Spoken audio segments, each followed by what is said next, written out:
7 নম্বর আয়াতে বলা হচ্ছে ওয়া ইযান নুফুসু যুইজাত, যে যখন আত্মাসমূহকে যুগল করে দেওয়া হবে। সো এখানে আল্লাহ সুবহানাহু ওয়া তাআলা কিয়ামতের প্রাথমিক কিছু ঘটনা বর্ণনা করার পরে 1 থেকে 6 নম্বর পর্যন্ত বিভিন্ন তাফসীরকারগণ বলেছেন যে এই ঘটনাগুলো সংঘটিত হবে প্রথম সিংহায় ফুঁক দেওয়ার পরে।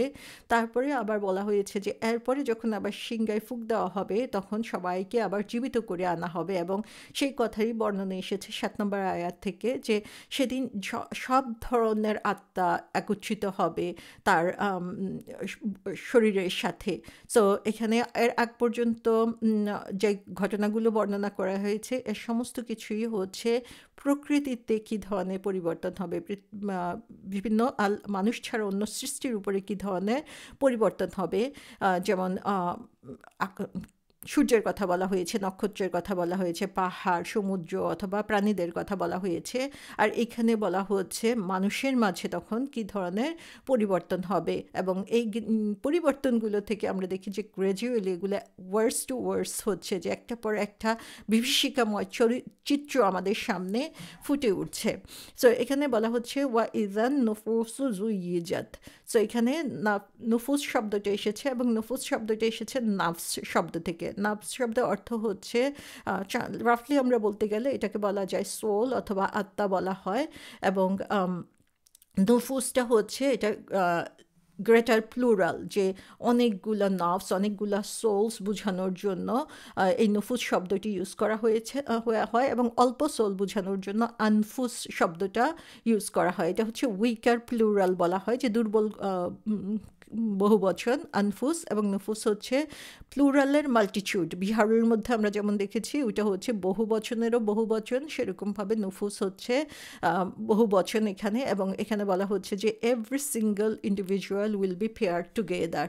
তো এখানে যে নার্ভস বা সোলের কথা এখানে বলা হয়েছে, আমরা যদি একটু বোঝার চেষ্টা করি তাহলে দেখি যে নার্ভস হচ্ছে নিজেকে বোঝানো, মানুষের যে নিজস্ব যে অবস্থা রয়েছে সেটাকে বোঝানো হচ্ছে, তার যে ইগো অথবা তার যে নিজস্ব অবস্থান, তার আত্মা, এটাকে বোঝানো হয়েছে। সো এটাকে আমরা যদি ইন ডিটেলস বুঝতে যাই তাহলে এটাকে বলা যায় যে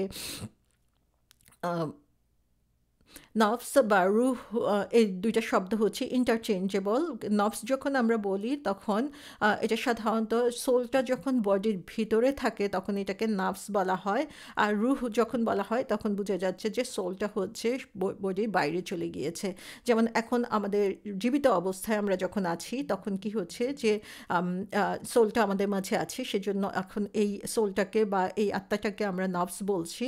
কিন্তু মানুষ যখন মারা যায় তখন তার বডিটা থাকে কিন্তু তার সোলটা তখন বের হয়ে যায়, তখন সেটাকে রুহ বলা হয় যখন সেটা বডির বাইরে অবস্থান করে থাকে।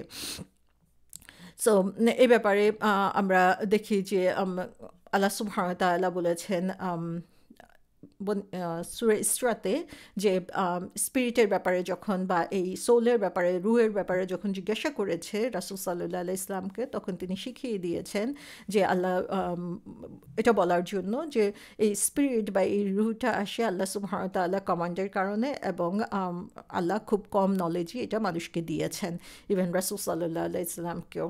তাহলে এখান থেকে আমরা যেটা বুঝতে পারছি যে এই যে নফস শব্দটা সেটা হচ্ছে সোল, এটা হচ্ছে জেনারেল মিনিং। আর আমরা যদি ইন ডিটেলস এটা বুঝতে চাই তাহলে দেখব যে এর অর্থ হচ্ছে একটা হচ্ছে আনফাস শব্দটার অর্থ হচ্ছে শ্বাস নেওয়া, শ্বাস বোঝানোর জন্য এটা আনফাস বলা হয়ে থাকে।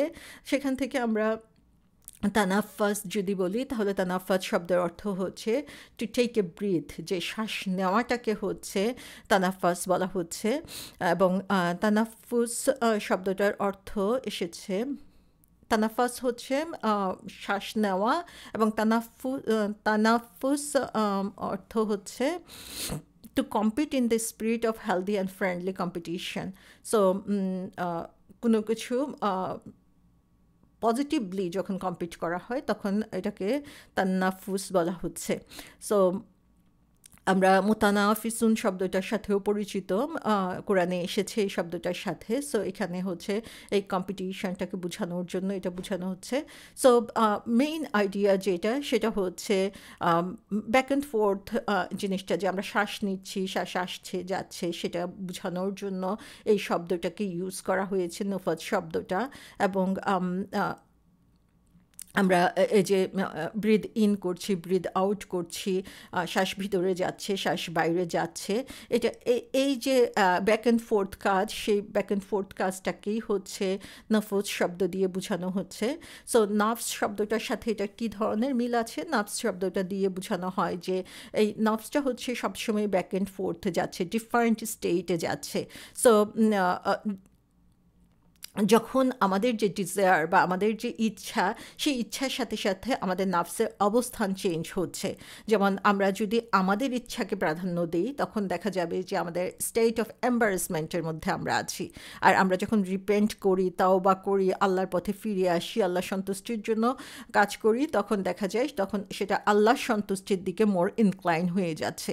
সো এই নাফসের সিচুয়েশনটা হচ্ছে আপ অ্যান্ড ডাউন করছে, ব্যাক অ্যান্ড ফোর্থ, সামনে পিছনে যাচ্ছে এবং কন্টিনিউয়াসলি চেঞ্জ হচ্ছে, কন্টিনিউয়াসলি মুভিং। আমরা যেমন শ্বাস বন্ধ করে বসে থাকতে পারি না, তেমনি নফসও হচ্ছে এরকম যে এটা কন্টিনিউয়াসলি চেঞ্জ হচ্ছে। সো এই কন্টিনিউয়াস চেঞ্জের প্রসেসটা যেটা, এটা হচ্ছে নর্মাল, কিন্তু এটাকে আমরা মোর পজিটিভ করার জন্য কি করতে হবে, যে আল্লাহ সুবহানাহু ওয়া তাআলার ডিজায়ারকে, আল্লাহ সুবহানাহু ওয়া তাআলা কীভাবে চাচ্ছেন সেভাবে আমাদেরকে চলতে হবে। তাহলে সেই নফসকে আমরা আল্লাহ সুবহানাহু ওয়া তাআলার সন্তুষ্টির জন্য কাজে লাগাতে পারবো। সো যত বেশি আমরা বিনয়ের সাথে কাজ করব, আল্লাহ সন্তুষ্টির জন্য কাজ করব, তত বেশি আমাদের নফস হচ্ছে ভালোর দিকে গতিশীল হবে। নফসের ব্যাপারে যে শব্দটি ইউজ করা হয়েছে সেটা হচ্ছে জুউইজাত। জুউইজাত শব্দটা এসেছে জা ওয়া জিম, এই তিনটা লেটার থেকে। এই তিনটা লেটার জাওয়াজ শব্দটার অর্থ হচ্ছে পেয়ার বা জোড়া বোঝানোর জন্য, কোনো কিছুর জোড়া, সেটা বোঝানোর জন্য জাওয়াজ শব্দটি ইউজ করা হয়। এবং এখান থেকে আমরা দেখি তাজাওয়াজ, যে সেটা হচ্ছে কোনো কিছুর সাথে জোড়া লাগানো, সেটাকে বলা হয়ে থাকে। সো এখান থেকে আমরা দেখি জুইজাত শব্দটার অর্থ হচ্ছে যে কোনো জিনিসকে পেয়ার করা, একত্রিত করা, সমন্বয় করা, সেটাকে হচ্ছে জুইজাত বলা হচ্ছে। এবং জাওয়াজ বলা হচ্ছে। এবং দেখি যে যখন কোনো পিতা তার কন্যাকে বিয়ে দিচ্ছে, তখন এই শব্দটা ইউজ করা হচ্ছে। এবং এখানে আরও লার্জার সেন্সে আমরা দেখতে পাই যে এই জুইজাত শব্দটা বলা হয়েছে। এই ব্যাপারে তাফসীরকারকগণ বিভিন্নভাবে এই শব্দটার ইন্টারপ্রিট করেছেন। যেমন ওমর বাই আল বাইহাকি বলেছেন যে এখানে যারা হচ্ছে ওমর রাদিয়াল্লাহু আনহু বলেছেন, এবং আল বাইহাকি সেটা বর্ণনা করেছেন যে যারা হচ্ছে ভালো কাজ করেছে তারা পেয়ার্ড হবে ভালো লোকের সাথে জান্নাতে। তাহলে এখানে আমরা দেখতে পাচ্ছি ওমর রাদিয়াল্লাহু আনহু যেটা বোঝাচ্ছেন যে মানুষের যখন হিসাব নিকাশ শেষ হয়ে যাবে, কিয়ামতের দিনের ঘটনার পরে যে ঘটনাটা হবে সেটা হচ্ছে যে যারা দুনিয়াতে ভালো কাজ করেছে জান্নাতে যেয়ে তাদের জোড়া হবে হচ্ছে ভালো লোক, এবং যারা দুনিয়াতে খারাপ কাজ করেছে জাহান্নামে যেয়ে তাদের জোড়া হবে খারাপ লোক। তাহলে এখানে মূলত আমাদের সমস্ত হিসাব নিকাশের পরে যে কি ঘটনা ঘটবে সেই কথাটা ওমর রাদিয়াল্লাহু আনহু এখানে এটার ব্যাখ্যা হিসাবে বলেছেন।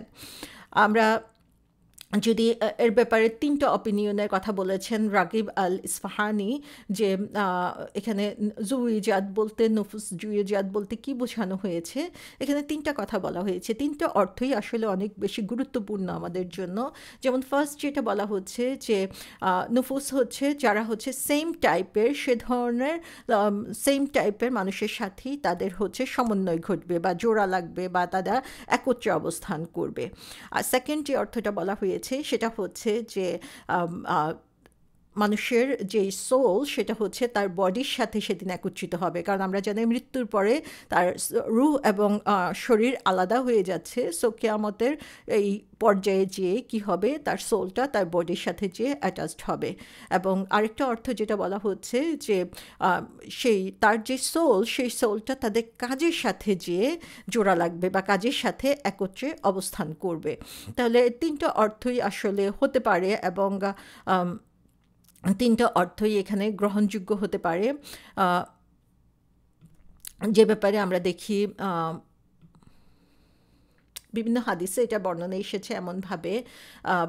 ইবনে আবি হাতিম আর বলেছেন আর নোমান বিন বাশির রাদিয়াল্লাহু আনহু থেকে যে রাসূল সাল্লাল্লাহু আলাইহি সাল্লাম বলেছেন, when the souls are joined with their mates, অর্থাৎ ওয়া ইযান নুফুসু যুইজাত, এই কথাটা যখন বলা হয়েছে তখন এর অর্থ হচ্ছে যারা একরকম, তারা হচ্ছে তাদের সেম গ্রুপ অফ পিপলের সাথে একত্রিত থাকবে। তারা যে ধরনের কাজ করেছে, একই ধরনের কাজ যারা করেছে, তারা সে ধরনের লোকের সাথেই তাদের অবস্থান হবে। কারণ আল্লাহ সুবহানাহু ওয়া তাআলা বলেছেন যে you all will be in 3 groups, so those on the right hand, এটা আমরা জানি সূরা ওয়াকিয়াতে বলা হয়েছে যে যারা হচ্ছে রাইট হ্যান্ড, ডান হাতে আমলনামা পাওয়ার অধিকারী, তারা হচ্ছে ডান হাতে আমলনামা পাবে এবং তারা খুব সৌভাগ্যবান।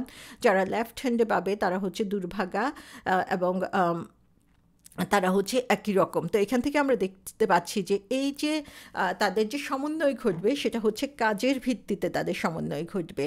তারা যখন হাসরের ময়দানে সমস্ত মানুষ একত্রিত হবে তখন সেখানে কিছু গ্রুপ দেখা যাবে, এবং সেই গ্রুপটা কিসের ভিত্তিতে হবে?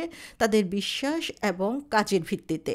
যারা হচ্ছে অবিশ্বাসী ছিল, যারা হচ্ছে খারাপ কাজ করেছে, তারা একসাথে গ্রুপড হবে, এবং যারা হচ্ছে ভালো স্বভাবের অন্তর্ভুক্ত ছিল, ভালো কাজ করেছে, ইমানদার ছিল, তারা হচ্ছে এক জায়গায় গ্রুপড হবে।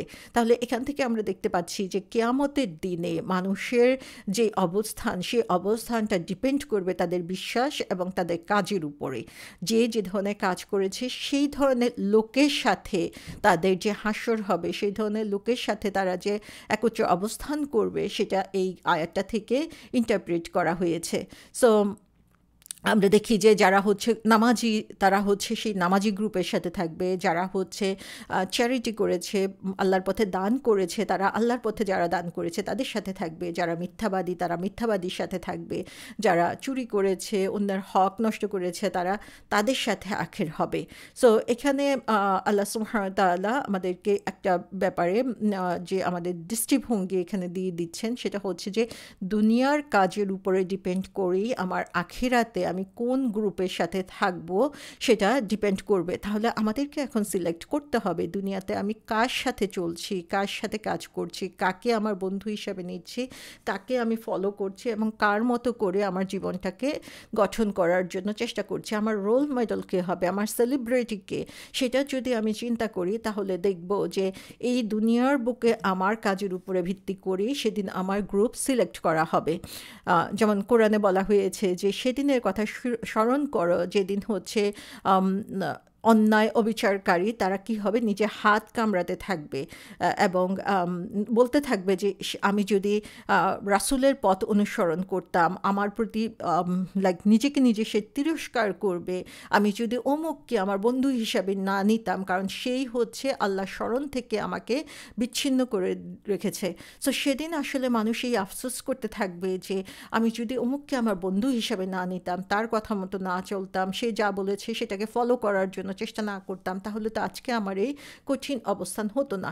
তাহলে choosing a good friend is very very important. আমি কাদের সাথে চলবো, কাদের সাথে উঠা বসা করবো, কাকে অনুসরণ করব, কাকে আমার রোল মডেল হিসেবে নিব, সেটা আমাদেরকে অবশ্যই অবশ্যই চিন্তা করতে হবে।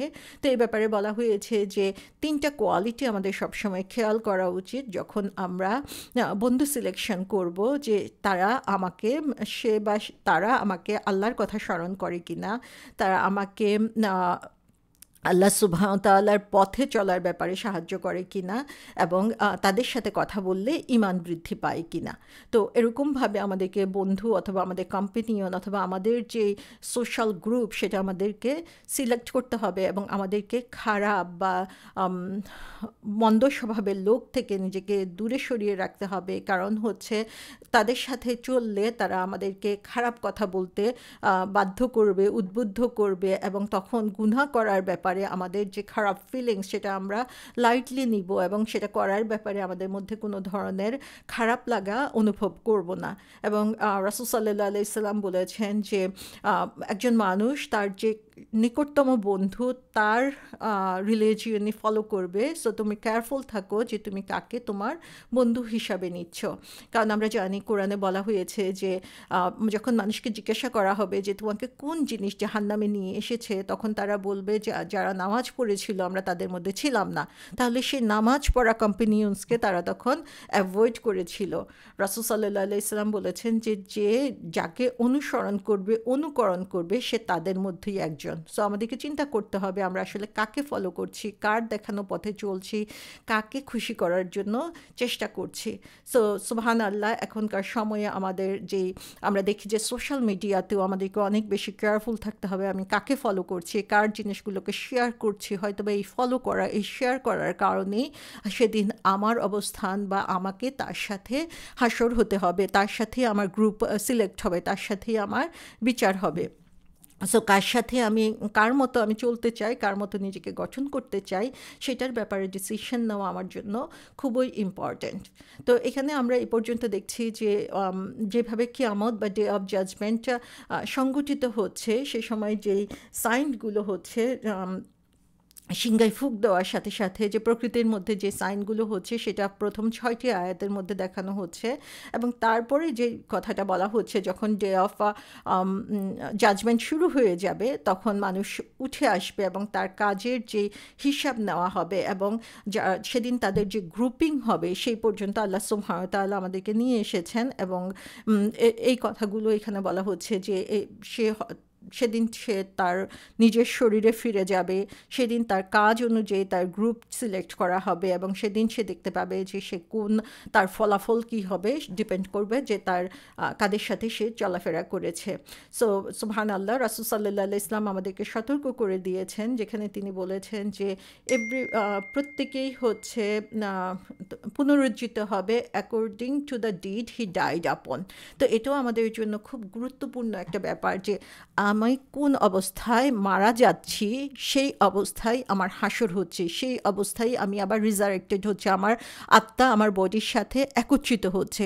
তো সুবহানাল্লাহ, আমি যদি সুজুদ অবস্থায় মারা যাই সেটা আমার জন্য কত গ্লোরিফাইং একটা ব্যাপার হবে আল্লাহ সুবহানাহু ওয়া তাআলার কাছে পৌঁছানোর জন্য।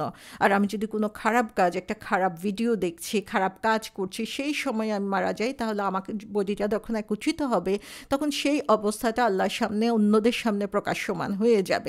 তো সুবহানাল্লাহ, আমি যদি চাই যে আমি সুজুদ অবস্থায় আল্লাহর সামনে আবার পুনরুজ্জীবিত হব, তাহলে কি করতে হবে? আমাকে ম্যাক্সিমাম টাইমটা সুজুদেই থাকতে হবে, না হলে সেটা অড বা সেটা সম্ভাবনা অনেক বেশি কমে যাবে। তো আমি যেভাবে নিজেকে আল্লাহর সামনে উপস্থিত করতে চাই সেই কাজগুলোই আমাকে বেশি বেশি করে করতে হবে, তাহলে হাশরের ময়দানে আমি নিজেকে আল্লাহর সামনে সেভাবে উপস্থাপন করতে পারবো ইনশাআল্লাহ।